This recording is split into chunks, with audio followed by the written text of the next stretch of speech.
He goes, this was around me. He goes, and Matt, he goes, I couldn't help myself. That's what he tells me. He says, I made a stupid decision. It cost me my life here in this world.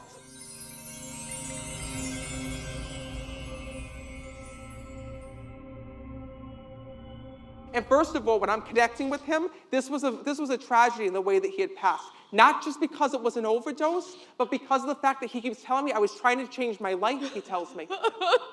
And he keeps telling me I was supposed to be sober, I was supposed to be clean. He goes, and I just finished, I felt like it was like 8 months. He was just coming up on a year, he's telling me. Yes. It was also, he keeps telling me about the birthday. So His birthday was coming up. So know that when you were thinking about him on his birthday, please know it's his way of letting you know that his soul was with you. And this is so crazy because when I'm connecting with him, he goes, Matt, I gotta be honest with you. He says, I have to thank my family for the way that they helped me to rebuild my life here in this world. He tells me about the way that you all got him a job and that you were trying to get him back moving with his work. He's telling me about the fact that for a while he was living with different people. He says, and Matt, he goes, nobody can say that my family wasn't there for me. That's what he keeps telling me. But the tough part is he keeps saying to me, I made a mistake. And I gotta tell you, the day that he died, I don't feel like this was just an overdose. I feel he was poisoned when I'm connecting with him. Because whatever he had taken, he did not know what was in it or how strong it was. I talked to him the night before he passed, and he was with a girl, and I didn't know who she was, and I told him, I don't think you should be with that person. And then I got a phone call the next morning that he passed away.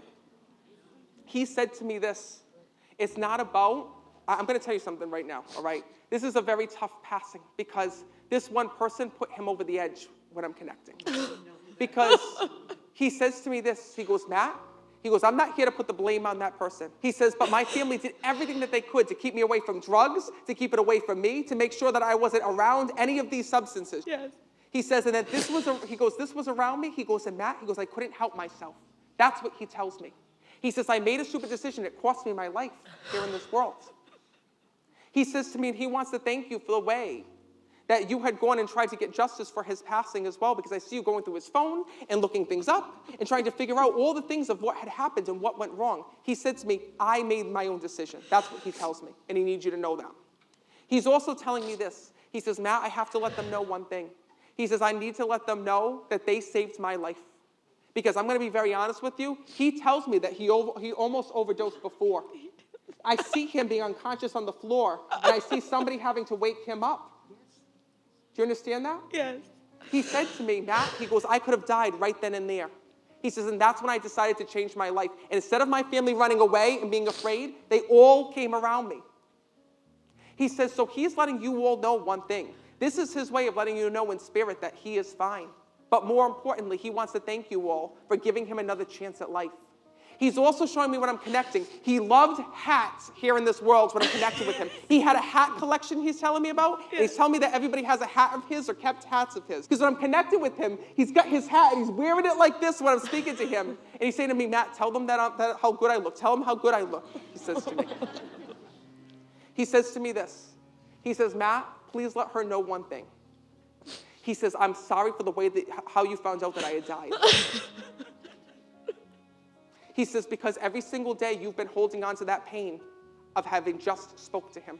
And for some way, you feel, because listen, this is what happens to us, right? We all have intuition. We all have our psychic feelings. And you felt like something was going to happen. He said to me, Matt, he says, the one thing is you warned me. That's what he keeps telling me. He says, tell her she warned me. Tell her she warned me. So at the end of the day, he tells me that it's not about what the conversation that went on between you and him. That wasn't going to stop him. He had a choice in front of him. And you know what? You acted as his guardian angel that day. Even though he didn't take that advice. Because listen, we all have guardian angels around us every single day, right? People, this is the perfect example. People say to me, Matt, how do our guardian angels protect us? Guess what? You did that day. When you texted him, you said, I have a weird feeling. Are you doing something? Is there something that you're doing that you're not supposed to be doing, right? And he's like, I'm fine, I'm fine, I'm fine. He ignored it. Something told you to text him. Something warned him. You warned him. He didn't follow that advice. But the reason why he's coming through is he does not want you to spend another minute questioning his passing, how he had died, or about what could have or should have happened that day. He says, this is my way of letting her know that I'm there and with her. It's his way of letting you know that he is there in spirit. He is with you. And more importantly, his soul is only just a thought away.